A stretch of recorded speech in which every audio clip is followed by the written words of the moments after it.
By Shailendra बाबू।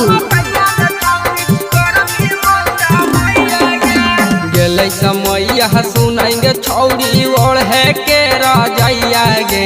गेलै समैया सुनेंगे छौरी ओढ़े के राजैया गे। डलबो बोला के हई रही रही रही डलबो बोला के मकैया में छौरी करमी मैया मैया गे।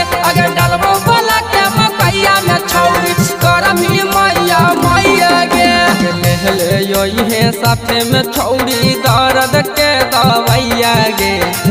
ले योहे साथे में छौरी दर्द के दवैया गे। डलबो बोला के हई रही रही रही डलबो बोला के मकैया में छौरी करमी मैया मैया गे। अगर डलबो बोला के मकैया में छौरी करमी मैया मैया गे। माँ प्रतिमा रिकॉर्डिंग स्टूडियो शेखपुरा।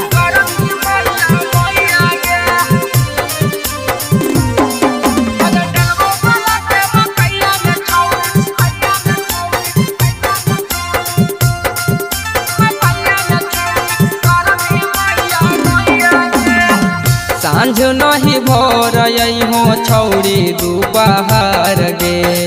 तू रहे नीचे हमें रहब ऊपर गे। सांझ नहीं भोर हो छौरी दोपहर गे।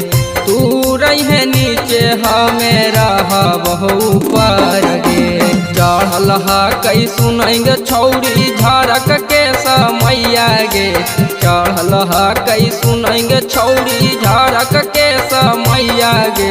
डलबो बोला के हई रही रही रही डलबो बोला के मकैया में छौरी करमी मैया मैया गे। अगर डलबो बोला के मकैया में छौरी करमी मैया मैया गे।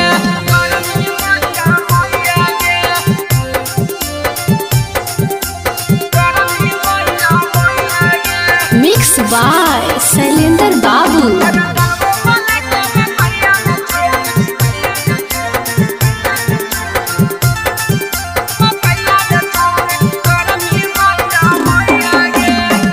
ओढ़नी उतार अपन भुइया में बिछाई हूँ। ई सब बात छौरी के करो न बताई हूँ। हंसो न ओढ़नी उतार अपन भुइया में बिछाई हूँ। ई सब बात छौरी के करो न बताई हूँ। अगे अखिलेश लाल के बोलो ही छौरी कब से सैया सैया गे। अखिलेश लाल के बोलो ही छौरी कब से सैया सैया गे। डलबो बोला के हई रही रही रही डलबो बोला के मकैया में छौरी करमी